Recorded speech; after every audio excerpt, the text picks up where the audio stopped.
Staying with us here on News Center, we continue with our coverage.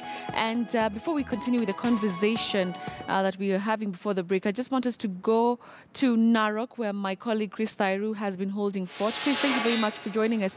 So when are we expecting the president to be arriving in Narok, and what preparations are on the ground, and also the expectations that the residents have about his visit today?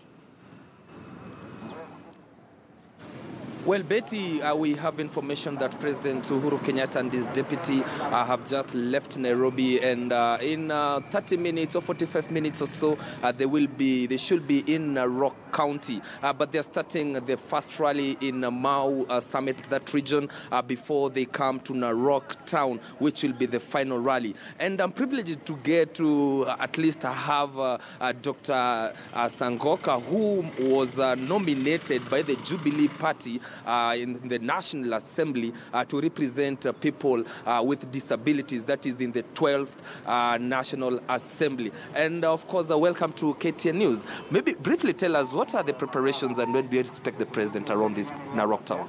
Okay, of course, the president is loved by the people of Narok, so ours was only to inform the people that the president will be here, and you can see the multitude of people already arriving in large numbers, and this one will be one of the biggest rallies that ever witnessed in Narok.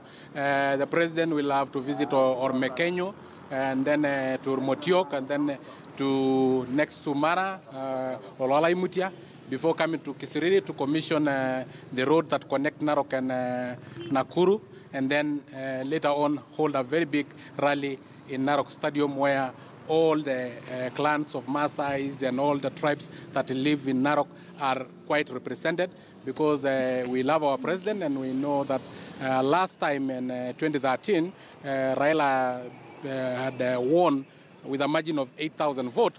But this time round, I'm 100% sure that we will be able to get as Jubilee 265,000 votes out of the 340,000 votes. Talking about 2013 presidential elections, this time round we've seen Chama Cha Mashinani, which is being led by Isaac Ruto, the governor of Bomet. It has really made some inroads in Narok County, and we know that Patrick Ntutu will be contesting the gubernatorial seat on that ticket. Maybe as Jubilee, do you feel that you're threatened in your stronghold, or so perceived stronghold?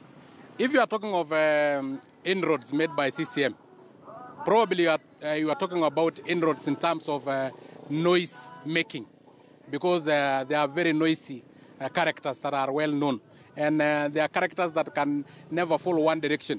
You know the Ntutus, the three big Ntutus. One of them is called Kitilai, who is also contesting, who is in Kanu.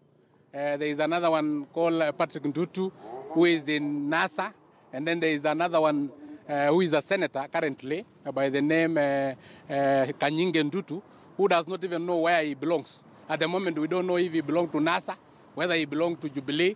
I hear that he may come to join the president, maybe as part of Jubilee. So, of course, they are very noisy, and I'm 100% sure the votes of August 8th will tell us, all of us, and Jubilee will win a very big margin. And I can assure you, if Ntutu manage 30,000 votes, then it will be lucky for him. Which are some of the issues, and very fast, that you expect the president to address in today's meetings? Of course, one of them is the development that is all over in the country, like the standard gauge railway, the last mile delivery of electricity to even Manyatas, and of course the payment of maternity fee to our sisters, and also he will commission the road that connect Narok and Masai Mara. We have waited for this road for the past 70 years. But now the president have delivered, and already equipments are on the ground. Already most of the work have been done. I can believe around 20% of the work is complete on the Masai Mara road. Of course, he will also commission the road that connects Narok and Nakuru, because Narok have been actually like a closed county. It's a giant county economically, but it has been closed because we only have one road, which was not actually intended for Narok. It was intended for Western Kenya and Nyanza region. This is the road from Nairobi to Nyanza region.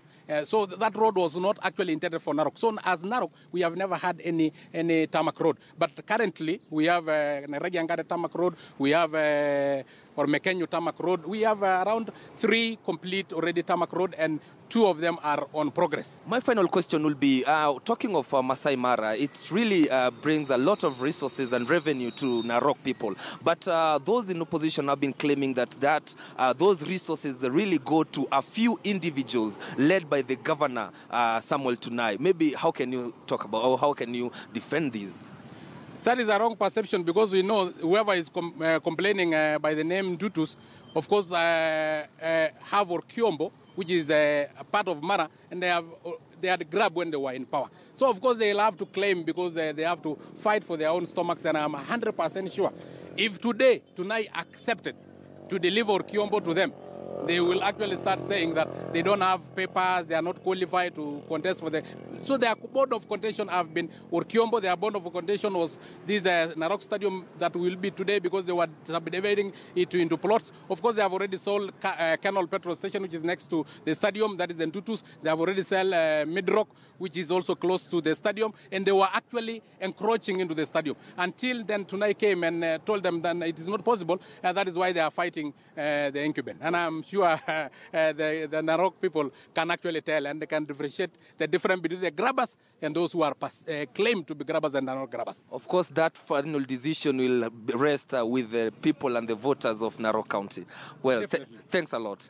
Well, that has been Dr. Sangok. Remember that he's one of the nominated members in the National Assembly. That's the 12th National Assembly, representing people with disabilities. Of course, great expectations here, even as we continue waiting for President Uhuru Kenyatta to start his tour of Narok County, and of course address some of those issues and pertinent issues that you've had, and especially when it comes to land issues, because we know that he's also expected to issue title deeds along the Mau Summit area. Betty.